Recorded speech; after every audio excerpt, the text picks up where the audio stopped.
तो बोला भी नहीं जाता मुझसे। मैं इतनी ज्यादा तकलीफ में हूँ, हमें इंसाफ चाहिए। बड़े लोगों के साथ बैठ के उनके साथ तस्वीरें लेके फिर बाद में ब्लैकमेल कर। 9 करोड़ रुपया कहता है मैंने कैश दे। जंगल में है ना, पाकिस्तान एक जंगल है। कोई सबूत है तो छुप क्यों रहा है? जब मैंने ज्यादा जोर लगाया ये भाग गई। जंगल का कानून है, 2 लाख रुपया कोई ऐसे नहीं देता। इन्होंने 24 महीने में मुझसे 9 करोड़ रुपया दिया। मुझे मार लें मुझे, क्या करूं? मार लें मुझे। इतना बड़ा कैसे इल्जाम लगा सकते हैं? अस्सलाम वालेकुम नाज़रीन, आप देख रहे हैं प्रोग्राम पुकार और मैं हूं Anila Zaka. Film star Meera scandal queen जो पहले ही खबरों की जीनत बनी रहती हैं, ये किसी ना किसी पर इल्जाम या तो लगा देती हैं या कहीं ना कहीं से सबूतों के साथ इल्जामात इन्हीं की जीनत बने रहते हैं। फिल्म स्टार मीरा की जानिब से अब रचाया गया एक और खेल। एक इल्जाम आयद किया गया कि इनकी प्रॉपर्टी पर कब्जा माफिया है अब बराजमान।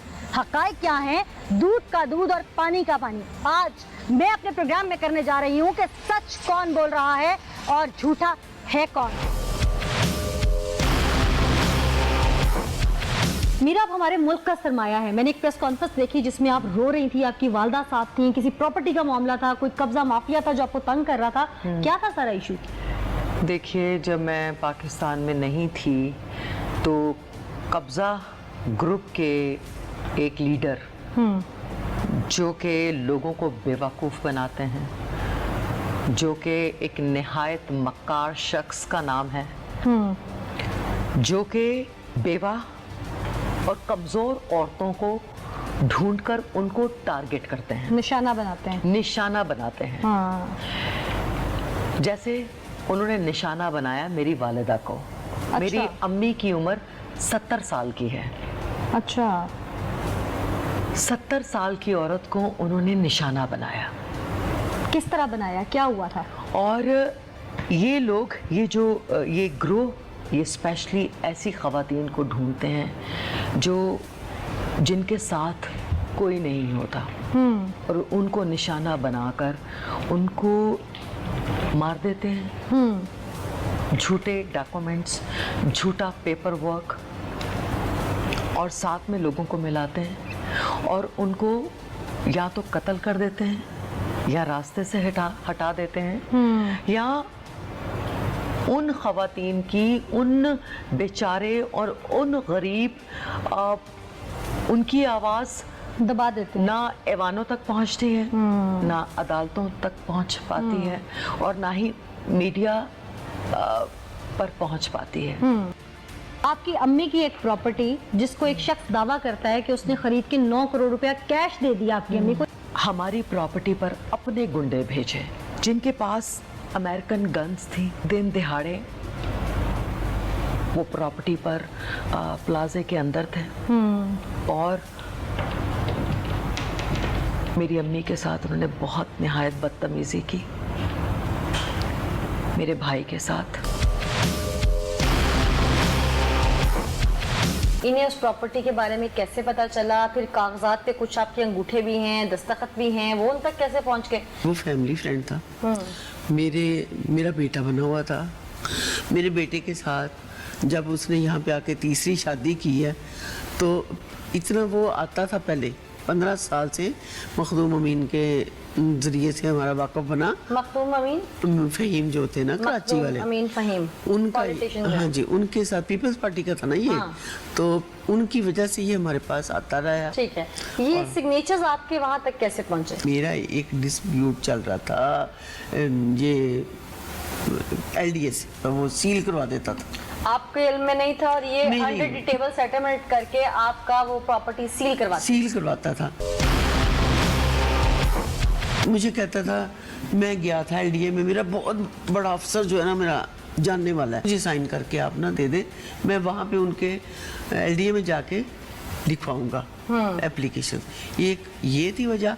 दूसरी वजह ये थी कि मैं लास्ट अगस्त में 20th में मैं लंदन जाने लगी तो कहने लगा कि आप कुछ कागज जो है ना साइन करके, एक वकील इसने मुझे पहले दिया था तो उसको साइन करके दे दे तो मैंने इसको 1-2 पेपर साइन करके दिए। उन पेपर्स में क्या कौन-कौन से खाली थे? कुछ नहीं था।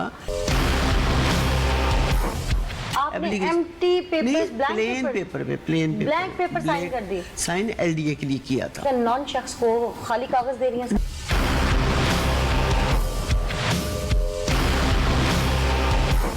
ये प्लानिंग काफ़ी अरसे से कर रहा था एमएम आलम वाली प्रॉपर्टी का, क्योंकि वो कमर्शियल प्रॉपर्टी और वो एक वर्थ करती है, उसकी काफ़ी वैल्यूएबल है।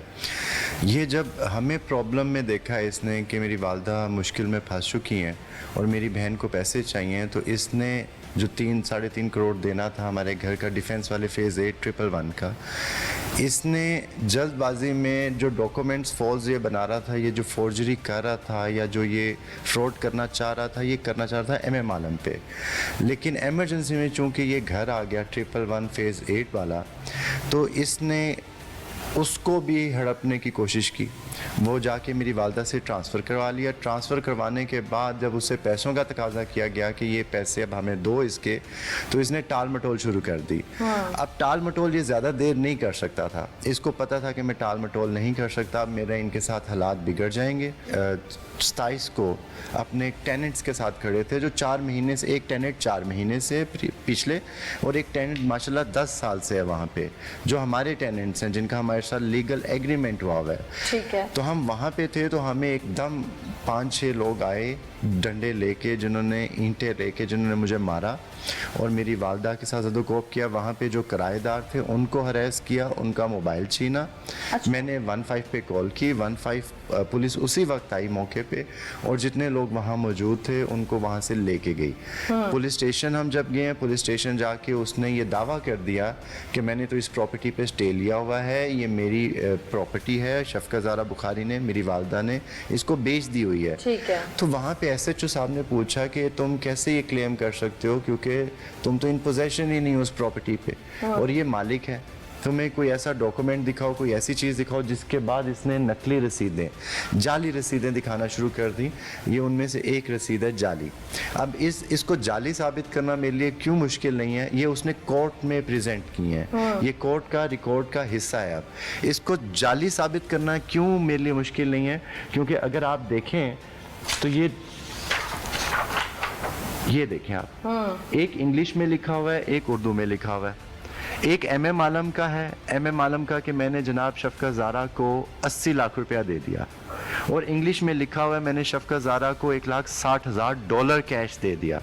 ठीक है। पेपर पे साइन एक जैसे ही बिल्कुल, ये पेपर एक पेपर है, एक पे ये बिल्कुल ये साइन अंगूठों का स्कैन हुआ है। ये एक उसने जाके प्रेजेंट कर दिया डिफेंस में। डिफेंस अथॉरिटी जो एक अथॉरिटी है जो बाय सेल करती घरों में, जहाँ पे जो बीच में ग्रेंटर्स हैं, उनको जाके ये दिया, और दूसरा ये अदालत में दिया। ठीक है। अब ये आप देखें कि इसकी फोर्जरी खुल के सामने है। ये आप जब जाएगा चेक होने के लिए तो ये पता चल जाएगा कि इनमें से ये जो रसीदें इसने बनाई हुई हैं, अगर आप मेरी बात समझ रही हैं, फ्रॉड कहीं ना कहीं तो कोई चीज क्लू छोड़ देता है। क्योंकि फ्रॉडिया था, फ्रॉडिया ने अपने निशान छोड़ दिए। ये समझता है कि पाकिस्तान बनाना रिपब्लिक है, यहाँ की अदालतें इसे मैनिपुलेशन कर लेगा, पुलिस को कुछ मैनेज कर लेगा। मुझे नहीं पता इसके दिमाग की मेंटालिटी क्या है, लेकिन मुझे इतना ज़रूर पता है कि ये रिकॉर्ड रखता है 420 का। ये फ्रॉड इसने एक दफ़ा नहीं, इसके ऊपर मुतअद्दिद FIRs हैं और हैप्चुअल क्रिमिनल है।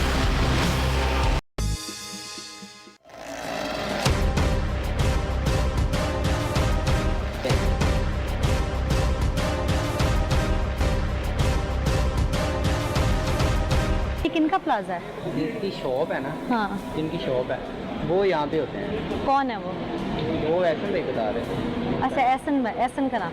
उस दिन जो फैमिली जो लोग लड़ने आए थे, वो एहसन के कोई दुश्मन थे क्या? उनका मामला क्या? किराएदार है वो, तो साथ ही तो ये वाले, ये साथ वाले, वो उनके पीछे ये साथ ही है ना, जो वो जिसपे मीरा लिखा हुआ है। जी जी उसके साथ ही वो जंगला लगा हुआ है। अच्छा, जी उसके तो साथ। लड़ाई का मौजब क्या था? यहाँ पे ना उनका मिस्त्री लगा हुआ था तरह का। अच्छा, तो वो पीछे उन्होंने दीवार खड़ी की हुई थी, तो वो मेरा ख्याल कोई मिस्टेक हुई है, वो उनको गुस्सा आया किराएदार को, तो उन्होंने टांग मारी है दीवार को, वो नीचे गिर गई, वो उसके पाँव पे लगी मिस्त्री। बाद में ये पुलिस वाले लेके गए हैं। इसके मतलब आपकी नज़र में जो लड़ाई सामने आई, वो एक मिस्त्री ने टांग मारी, दीवार गिरी। Thank you.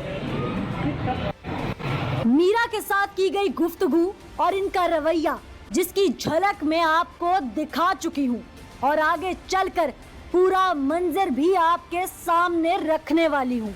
इसके अलावा मीरा की फैमिली से बात करने के बाद मैं ये फैसला कर चुकी थी कि इस कहानी का खुलासा मैं लाजमी करूंगी, क्योंकि एक तरफ थी मारूफ अदाकारा स्कैंडल क्वीन मीरा और दूसरी तरफ था बरतानवी नयाद पाकिस्तानी शहरी। कहाँ जाते जाते मैं आपको बताती चलूं कि मेरी टीम ने हकायक जानने के लिए खुफिया रिकॉर्डिंग से लेकर इस केस से जुड़े हर पहलू पर गौर करने की कोशिश की और वो सब एक एक करके प्रोग्राम के इख्तिताम तक मैं आपके सामने रख दूंगी।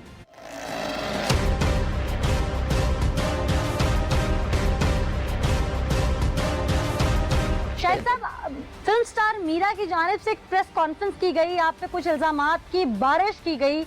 उनका कहना यह है कि आपके कुछ गलत लोगों से ताल्लुकात हैं, अमीन फ़हीम साहब के साथ आपका ताल्लुकात है और आप लोगों को गलत धंधे में मुलव्वस हैं और उनको बहुत सारी गलत चीज़ें प्रोवाइड करते हैं। मामला क्या है? इनकी वालदा से मैंने एक प्रॉपर्टी ली थी अच्छा। और उसकी वालदा का उसमें सिर्फ 2 मरले का हिस्सा है, बाकी वो प्रॉपर्टी परवेज हुसैन शाह की, आसफ हुसैन शाह की और मोहसिन हुसैन शाह की है। अच्छा। उस प्रॉपर्टी में कुछ लेना देना नहीं है, ना उसमें ओनरशिप में इसका नाम है। इसकी अम्मा के हिस्से में 2 मरले आती है, उसको अगर 2 मरले मिलेगा तो उसमें इसका हिस्सा है। बाकी आपने सिर्फ 2 मरले खरीदी थी इनसे? नहीं, मैंने 2 मरले नहीं खरीदी थी। हाँ। इसकी माँ के हिस्से में 2 मरले है, मैंने इसकी माँ से खरीदी। एक इनका जो मामा है आसिफ, उसकी बेवा के उसके बेटे ने खरीदी। एक और इनका मामू परवेज, उसने खरीदी। अच्छा। और उसके डॉक्यूमेंट में सारे ऑलरेडी को भेज चुका हूँ। ठीक है, आप मेरे प्रोड्यूसर साहब को भेज चुके हैं, वो मैं गो थ्रू भी कर लेती हूँ और मैं जरूर अपने प्रोग्राम में भी वो चलाऊंगी। मुझे सिर्फ ये बताइएगा कि कितने में खरीदी थी प्रॉपर्टी आपने? इस प्रॉपर्टी का 10 करोड़ में सौदा हुआ था, 9 करोड़ का इसके माँ ने दे दिया। अच्छा। रजिस्ट्री का वक्त आया तो हमने कहा ये रजिस्ट्री कराओ। नहीं, 9 करोड़ सिर्फ इनकी वालदा ने क्यों लिया, जबकि डिफरेंट लोगों के नाम प्रॉपर्टी थी, तो आपने डिफरेंट लोगों को देने थे पैसे? नहीं, वालदा ने भी लिया और जो भाई था उसकी बेवा उसके बेटे ने भी लिया। बाकी जो भाई थे ना परवेज और मोहसिन, इसने फरमाया जी उनकी मेरे पास पावर अटार नहीं है, आपने देखी? पैसे दे। नहीं, मैंने नहीं देखी क्योंकि इनके साथ ताल्लुकात है 18 साल से। आपने ब्लाइंड ट्रस्ट कर लिया इस बात को, पावर ऑफ अटॉर्नी देखे बगैर? जी मेरी बात सुने ना, जी, इसको मैं 18 साल से जानता हूँ।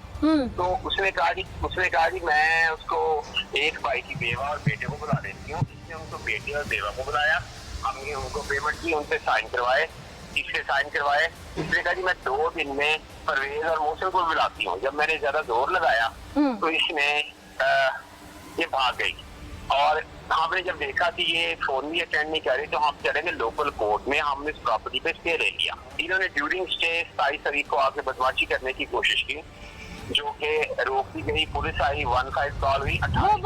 वो सारा मामला जो है वो ज़ाहिर प्रेस कॉन्फ्रेंस हुई तो इन्होंने फुटेजेस प्रोवाइड किए हैं, वो मैं भी देख चुकी हूँ।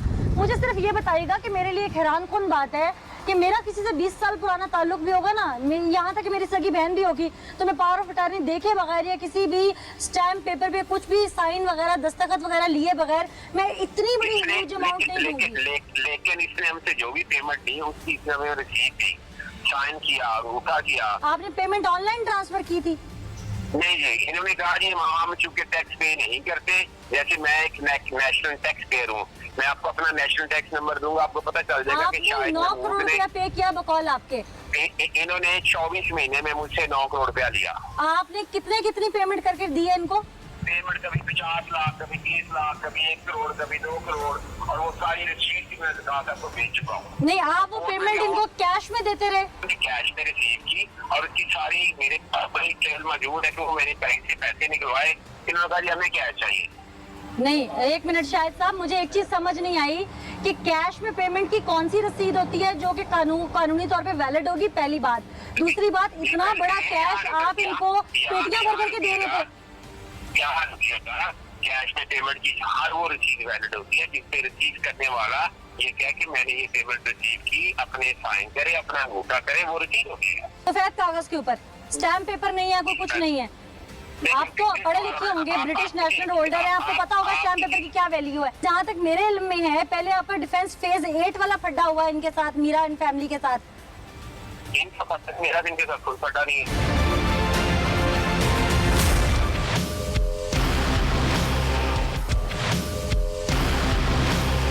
जब हमारा इसने 111 डिफेंस वाले फेज़ 8 वाले घर का फ्रॉड किया है, जब हम एप्लीकेशन लेके गए हैं तो पुलिस ने कहा ये आप किस बंदे का लें, इसके ऊपर तो ऑलरेडी ये फ्रॉड की FIR चल रही हैं। ठीक। तो वहाँ से हमें ये डिस्क्लोज हुआ कि ये फ्रॉड इंसान है और प्लस कब्ज़ा माफिया। बड़े लोगों के साथ बैठ के उनके साथ तस्वीरें लेके ताल्लुक शो करके लोगों के मसले हल करने के बहाने उनसे कागजात, उनसे इस तरह के ये जो फॉर्जरी वाले डॉक्यूमेंट्स हैं वो लेके फिर बाद में ब्लैकमेल करते। इसको पाकिस्तानी हुकूमत का अंदाज़ा नहीं था कि हमारी गवर्नमेंट कब्ज़ा माफिया के ख़िलाफ़ बहुत एक्टिव है और इमरान खान स्पेशली कब्ज़ा माफिया के और CCPO डॉगर साहब ये एक्टिव हैं कब्ज़ा माफिया के ख़िलाफ़। इसने अंडर एस्टिमेट किया हमारे मुल्क को भी, हमारे लॉ को भी और हमारी पुलिस को भी। पुलिस ने मेरिट्स के ऊपर हमें सुना है, मेरिट्स के ऊपर हर चीज़ हुई है। इसको बुलाया गया, ये तो वहाँ से भाग गया था। जब इसके बंदे अरेस्ट हुए हैं तो पुलिस इसको फ़ोन करके बुलाती रही है, ये नहीं आया। पुलिस ने बिल्कुल मेरिट्स के ऊपर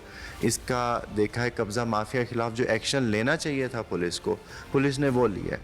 और चूँकि मैं वहाँ के सपाई से ले के CCPO साहब का बहुत शुक्रगुजार हूँ कि जिन्होंने हमारी जान बचाई है।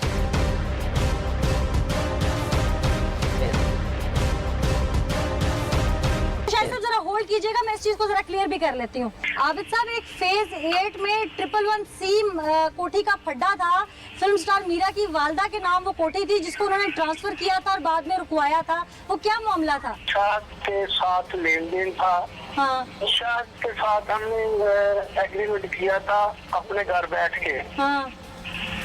तो उन्होंने पैसे देने थे मेरी बेटी को, वो बताते थे कि मेरी बेटी को पैसे देने थे, वादा करे पैसे देंगे। वो पैसे नहीं दिए तो इसलिए वो जो ना रुक गया। इनका डील जो थी ना वो पैसे नहीं मिले उनको। तो इसमें गिल्टी कौन था आपकी तफ्तीश में कि पैसे क्या मियां शाहिद ने वसूल किए थे?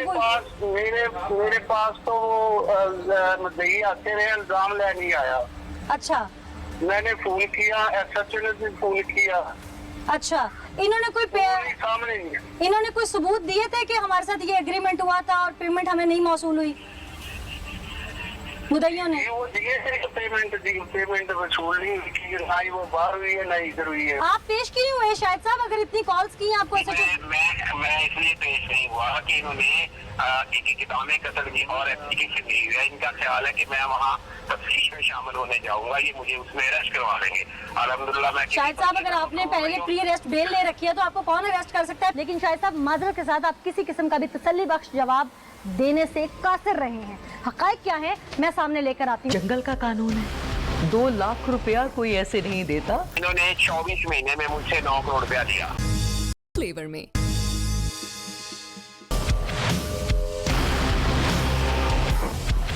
कोई लड़ाई हुई थी, आप थे उस दिन स्पॉट पे? इशू क्या था? वही जो पीछे उन्होंने कब्जा किया हुआ था, ये दीवार कर रहे थे, दीवार तोड़ी उन्होंने। आप किसके हैं किराएदार हैं? हम किराएदार तो मैडम मीरा के, इनकी मैडम जो वालदा उनके हैं। अच्छा। यहाँ पे जो ओनर है वो यूसुफ शेख है। बड़े वगैरह लेके हैं वो, उन्होंने गाली गलोच हुई है, बातें यानी कि जो होता है हम साइड पे हुए वो खुद ही आपस में जो हैंडल करते रहे। हमने तस्वीर का हर रुख देखने की कोशिश की, आस पड़ोस और जाए वकुआ से मुलाजमीन से भी पूछगछ की, ताकि हर तरह की मिलावट के बगैर बात नाजरीन तक पहुंचा सकें। अब तक की सूरत हाल आप जान चुके हैं, अब आगे बढ़ते हैं और खुफिया हकाइक से मजीद पर्दा उठाते हैं। अस्सलाम वालेकुम जी, आप इस शॉप के ऑनर हैं? जी बिल्कुल। यहाँ पर एक वक़्वा हुआ था जिसमें बड़ी लड़ाई झगड़ा हुआ था, कुछ लोग आए थे बाहर से। एक्चुअली वाक़या क्या था? एक्चुअली में पीछे मैडम के साथ उनका कुछ रिलेशन था, उनके साथ। मैडम कौन? Madam शफ़क़त Zahra, film star Meera की वालदा। जी बिल्कुल। ठीक है। तो उनके साथ उनका कुछ था, मीटर पर अच्छा एक उनका रिलेशन था। जब मैं शॉप पे आया, मैंने ये शॉप रेंट पे ली उनसे, तो उसके बाद कुछ उनका इश्यूज हो गया आपस में, कुछ उनके पता नहीं क्या इश्यूज थे, छोटे छोटे इश्यूज थे। आपने रेंट पे ली मैडम शफकत जोरा जी से, बिल्कुल, शफकत जोरा। आप उनके किराएदार हैं जी बिल्कुल। स्टिल अभी तक? अभी तक। और जिनके साथ इशू चल रहा था, जो पहले उनके साथ अंदर यहाँ बैठते थे, वो कौन थे? वो बस उनके अच्छे दोस्त थे। क्या नाम था? उनका नाम शाहिद साहब। शाहिद साहब। अच्छा ठीक है, उस दिन इशू शाहिद के साथ हुआ था? जी बिल्कुल। ठीक है। कुछ छोटा इशू हुआ था, तो उन्होंने सडनली मैंने देखा कि काफ़ी ज़्यादा लोग जो उनके रिलेटेड कुछ लोग थे, 6-7 लोग अंदर आए, उन्होंने मुझे पकड़ लिया और मेरे से मोबाइल छीन लिया। इस तरह उन्होंने वॉलेट पर हर चीज़ छीन ली। अच्छा। और हालांकि मेरे 1-2 लोग भी थे, पर उन्होंने मुकम्मल अच्छी तरह हमारे सारे बंदों को उन्होंने पकड़ लिया और उन्होंने काफ़ी ज़्यादा हमें जो ना हरास किया? हरास किया। ठीक है। तो उसके बाद मैं काफ़ी देर तक फिर पुलिस 15 पे कॉल की और 15 पे पुलिस आई, उन्होंने बाकी सॉर्ट ऑफ उनसे मामला किया। आप यहाँ पर खुद रेंट पे लेकर अपना बिजनेस चला रहे हैं, बिल्कुल। जिसकी आप बात कर रहे हैं शायद, जी जी। वैसे तो वो आपका पड़ोसी है क्योंकि यहाँ आपके पीछे बैठता रहा बिल्कुल ऐसे है। ही। अब वो शायद यहाँ पर आकर बैठता था, वो कहता है मैं ऑनर हूँ इस जगह का, मैं मालिक हूँ, मैं यहाँ बिजनेस करता रहा हूँ। मैं आपके पड़ोसी से भी पूछ चुकी हूँ, अपनी इन्वेस्टिगेशन के तौर पे आपके एम्प्लॉय से भी पूछ चुकी हूँ। अब आपसे रिलेटेड तो नहीं है, लेकिन चूंकि पड़ोसी है आपका, आपको ज्यादा पता होगा कि वो किराएदार था, वो मालिक था, या वैसे मुंह प्यार में आके बैठता था इनके पास? ज़्यादा मुंह पैर था और वैसे किराएदार था, पर किराया ऐसा दे देता था कि 30 दे दिया, 40,000 दे दिया, पर मैडम उससे चल रही थी, उनका सर्कल चल रहा था। पर वो था किराएदार। मैडम शफकत जोरा? जी बिल्कुल, एक्चुअली उन्हीं की जगह है, सारा उनके पास कागजात वगैरह सारे रियल हैं, क्योंकि हमने भी जब प्रॉपर्टी ली है, मतलब जब उनसे रेंट पे ली है, हाँ। तो उससे मुकम्मल हमारी डिस्कशन, उनके हमें सारे कागज लिखे थे, तभी उनका सारी बात, हमने जो पेमेंट करनी होती है, एडवांस पेमेंट होती है, सिक्योरिटी पेमेंट होती है, कुछ किराया एडवांस का किरायानामा होता है, किरायानामा मुकम्मल, वो फिर हमें मुकम्मल देख कर फिर ही हम किरायानामा उसी बंदे के नाम पे करते हैं जिसके नाम पे प्रॉपर्टी होती है। ठीक है।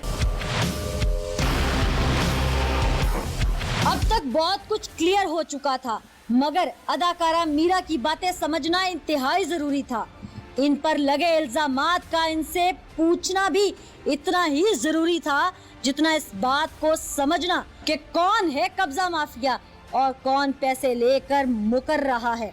अदाकारा मीरा ने दौरान गुफ्तगू जो रवैया रखा, वो सच्ची होने के बावजूद बौखलाहट का शिकार क्यों थी, वो सब आपके सामने रखना भी जरूरी है ताकि नाजरीन फैसला कर सकें। हम सारी प्रॉपर्टीज का हम बाकायदगी से टैक्स पे करते हैं, टैक्स देते हैं। वो तो कहता है आप टैक्स पेयर नहीं है।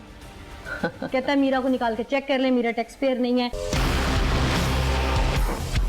वो तो इतने बड़े बड़े दावे करता है कि मीरा फलां को लूट के खा गई, मीरा फलां को लूट के खा गई, मीरा ने मुझे भी लूटा, मैंने 9 करोड़ रुपया कैश में जाकर मुख्तलिफ वक्त में इनके घर में 30-30 लाख रुपए करके इनकी वालदा को मैं देता रहा, जो कि मीरा के इल्म में। अच्छा 25 साल में, हाँ। आप एक काम करें, 25 साल में एक मनी ट्रांजैक्शन, एक मनी ट्रेल दे दें मुझे। उसका ये कहना है कि मीरा को अब चूंकि फिल्म कोई नहीं आ रही, मीरा मीडिया में नहीं है, तो मीडिया में आने के लिए मीरा ने स्टंट खेला है, ये शायद का कहना है कि स्टंट खेला आपकी जानिब से। कौन सा स्टंट? कि मीरा को पब्लिसिटी चाहिए हाईलाइट होने के लिए, और एक और बात भी कह रहा है मुझे कॉल सुलह के लिए भी आई है। बहुत सारे लोग झूठ बोलते हैं। आप नहीं, मैं साबित- स्पेसिफिक इसकी नहीं, बात नहीं, कर रही। अनीला, मेरा CDR निकलवाइए, कोई सबूत है तो छुप क्यों रहा है? पुलिस के सामने पेश क्यों नहीं होते? और देखिए ये चोर हैं इसलिए छुप रहे हैं, पहले भी छुपते थे, आज भी छुप रहे हैं, और चोर हमेशा छुपता है। मनी ट्रेल, मनी ट्रेल कहाँ है? सबसे बड़ी बात, आपने प्रॉपर्टी ली, मनी ट्रेल दिखाएं, बैंक ड्राफ्ट दिखाएं, बैंक ट्रांजैक्शन कहाँ है? तो कहता कैश में दिया। 2021 जंगल का कानून है। पाकिस्तान एक जंगल है? बिल्कुल नहीं। पाकिस्तान एक जंगल है? बिल्कुल नहीं। लोग क्या समझते हैं जो अमेरिका लंदन से, वो समझते हैं पाकिस्तान जंगल है। ऐसा नहीं है। मैं और आप जंगल में रहते हैं। नहीं, बिल्कुल, हाँ, हमारा वतन है। और मैं और आप हम काला धंधा करते हैं। मेरी वालिदा ब्लैक का काम करती है। हमारी वाइट, हमारी प्रॉपर्टी अगर हम सेल करेंगे तो हम बैंक ट्रांजैक्शन कॉन्ट्रैक्ट्स होते हैं, बैंक ट्रांजैक्शन बैंक से इन्वॉल्व होते हैं।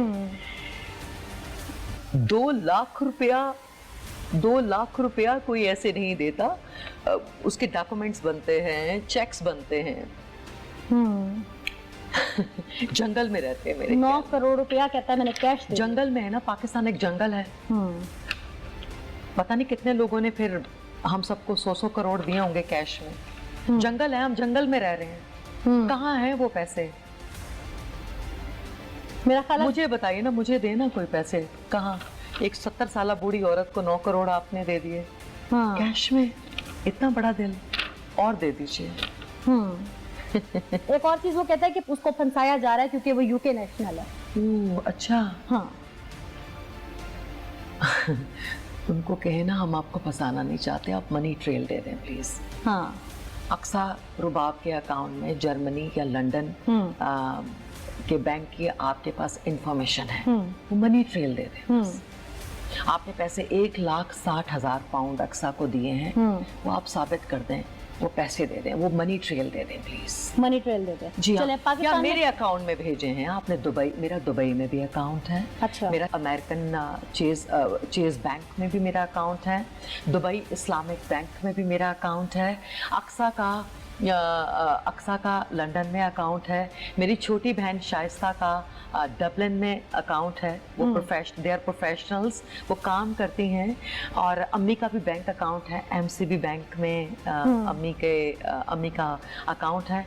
तो मनी ट्रेल दे दें, मेरे अब्बू का दे दे, मेरी अम्मी का दे दे, मेरी बहनों का दे दे, कोई मनी ट्रेल आप दें कि आपने ये पैसे दिए। कहता है मीरा को कुछ याद नहीं रहता, मीरा को तो वैसे भी पागल करार दिया जा चुका है। इसके बारे में कुछ नहीं कर। अब मैं आपसे कह रही हूँ, आप मनी ट्रेल मुझे आप बताएं किस बैंक में आपने पैसे जमा करवाए। कहता है कैश लेके आया था 30 लाख एक दफा, 50 लाख एक दफा, 70 लाख एक दफा, 2 करोड़ एक दफा, और एक बार तो उसने ये भी कहा कि 10 मिलियंस जो हैं वो भी आपकी वालदा का कुछ चेक है उसके पास। वो सब फ्रॉड। मुझे मार लें मुझे, क्यों इल्जाम लगा रहे हैं मुझ पर? क्या करूं? मार दे मुझे। इतना बड़ा कैसे इल्जाम लगा सकते हैं? क्यों नहीं यकीन कर बैठी तो हुई उस सामने। ला, मैं किधर चली जाऊं? कोई मनी ट्रेल नहीं है, कोई पैसे का रिकॉर्ड नहीं है।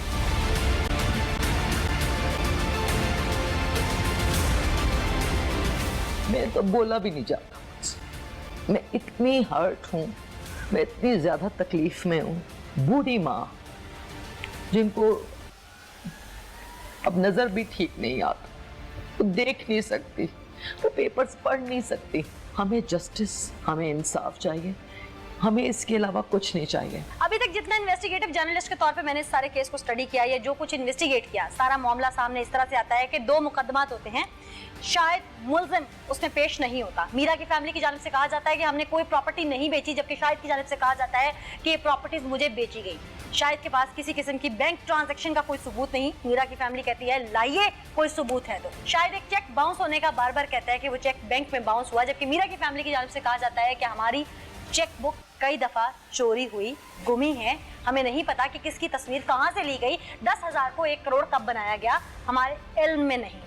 अगर तमाम चीजें दुरुस्त हैं तो उन्हें फोरेंसिक करके अदालत में पेश किया जाए। अब तक जितना मैंने देखा या हमारे नाज़रीन के सामने मैंने सबूत रखे, एक चीज तो बड़ी क्लियर है कि जो सच्चा होता है वो भागता नहीं, वो डरता नहीं। 2 मुकदमात थे, एसएचओ की कॉल गई, तफ्तीशी की कॉल गई, शाहिद को पेश होना चाहिए था लेकिन वो नहीं हुआ। मेरी कोशिश थी कि मैं तमाम चीज़ें सामने लेके आऊँ, हमारे नाज़रीन देखने वाले समझ सकते हैं अभी तक की सच्चाई क्या है। आज के इस एपिसोड से मुझे अनीला ज़का को इजाज़त दीजिए, अगले एपिसोड में दोबारा हाजिर होंगी, तब तक के लिए अल्लाह ने के बाद। मैं तो बोला भी नहीं जाता, मैं इतनी ज्यादा तकलीफ में हूँ, हमें इंसाफ चाहिए। बड़े लोगों के साथ बैठ के उनके साथ तस्वीरें लेके फिर बाद में ब्लैकमेल कर 9 करोड़ रुपया कहता है मैंने कैश दिया। जंगल में है ना, पाकिस्तान एक जंगल है, कोई सबूत है तो छुप क्यों रहा है? जब मैंने ज्यादा जोर लगाया ये भाग गई। जंगल का कानून है, 2 लाख रुपया कोई ऐसे नहीं देता। इन्होंने 24 महीने में मुझसे 9 करोड़ रुपया दिया। मुझे मार लें मुझे, क्या करूं? मार लें मुझे। इतना बड़ा कैसे इल्जाम लगा सकते हैं?